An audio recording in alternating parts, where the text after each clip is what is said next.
Alright, so we're back here with a Yamaha Grizzly. This is a 2013 700. It's actually my brother's wheeler. He swamped it. And they were upside down, floating in the mud. So we're taking the, already took the cover off, clutch cover off. Now we're getting the cage off of it. There's 4 bolts. You see the other videos. This is, basically the same. I can show you just a little bit more in this one. But yeah, we'll take this and get it all cleaned up. See, it had been sitting for a couple weeks, so it started kind of getting a little rusty on the outside cover there. We can take that nut off. I believe that's a 1-inch. I know I should know that I should know it by heart, but I don't. I believe it's a 1-inch. It's not ideal to use the impact gun. Like I said in another video, it's not really good on your one-way bearing, but as long as you're not doing it constantly, you'll be alright. So on these, you gotta use an impact here and push down on it pretty good as you're using it. If you try to use a regular drill or even just a regular screwdriver, Phillips head, getting those off, they will strip out very, very easily, and then it becomes a whole nother problem. So if you're using a regular screwdriver, just push down as you turn. Getting this cover off. There's a rubber gasket underneath of there, but you can see why it was so hard to get off. Pretty nasty. It's that whole rubber O-ring. And this little thing, it was kind of tricky to get out of there. Usually it'll slide right up and out, but like I said, it's been sitting for a couple weeks, so I had to kind of work some magic and get it off. Got your fly weights in there, your little roller weights, I mean. Those little plastic deals there, I can't remember what they're called, but I can tell you they are hard to find and they are pricey. They're 4 little plastic, basically like slider bushings. And yeah, it's about 45 bucks for 4 of them. Anyways, use your white lithium grease, get everything cleaned up. Technically there's a specific amount of grease. As long as you have a good coating on all of them and a little extra in there, you're fine. I've done plenty of these that, sitting there trying to weigh out different grams and whatnot, it's kind of senseless. Just make sure you don't have too much. You put a little squirt in the bottom each one of those rollers, coat the roller, and then put that roller right on top. So use a little lube there. It's a little silicone spray. Just kind of gives an extra protection for those bushings. To slide, put it in the middle. That way when you put your rubber O-ring on, that thing will slide, that cover will slide right back over top pretty easily. You don't want to get that O-ring pinched, because then it won't seal the right way. It won't sit right. Line up your holes, your screw holes, and push it back on. Make sure she's good and seated all the way around.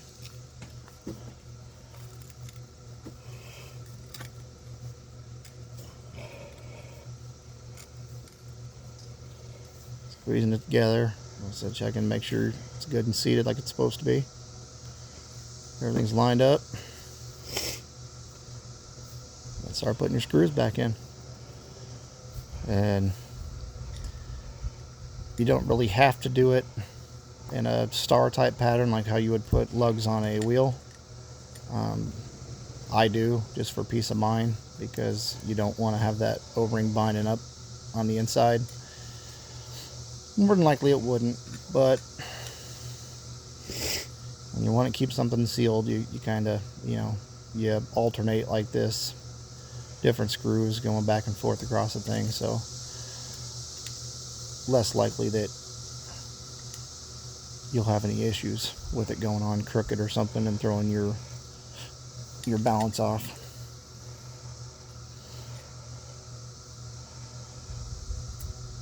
I'm not sure why I didn't speed the video up here, but I guess I still could. Either way, just showing you how to put them on. Put them all in, get them started by hand, and use your torque, or not your torque, excuse me, your impact, but have it on a low settings where it does not over tighten them or strip them.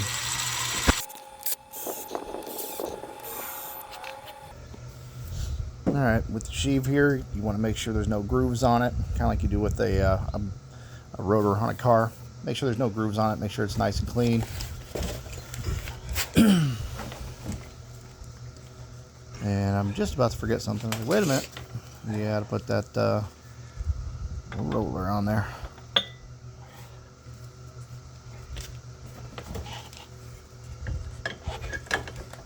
Hey, just push that brake pedal down. Some people undo the brake pedal. You don't have to do that. Just push it down with your foot, and she'll slide right back on. And boom, just like that. Right where she needs to be. And you can push it all the way in. See you in a second. Oop, just like that. Now, if you want to see how to put the belt on, we'll refer you to my other videos. Did not want to record the same thing all over again on this one. And yeah, the video is flipped right now, so it looks like I'm going lefty-loosey, but good old cameras nowadays, they want to reverse everything on you, but no, she's getting tight. She's getting tight. So, for some reason, I have it out of organization when I edit it. I don't remember why I did that. So, yep, here we are to where it's back on. And you throw your belt over on that side, and your primary clutch, you kind of pull it back out like I was saying a second ago, how I push it in. You slide it back out, walk your belt right over top it, and it'll pop right in like it's supposed to. But I'm just showing you here, you take the two longer of the screws from the basket, the longer bolts from your basket, and this is an easier way to put it on. Push those in. I didn't think I showed this in this video, so, but either way, bonus feature, I guess. Anyways, you tighten both those up and it spreads out that secondary clutch there, so that way you can put.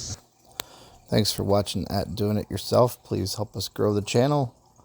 Please remember to like, subscribe, comment, and share if you can.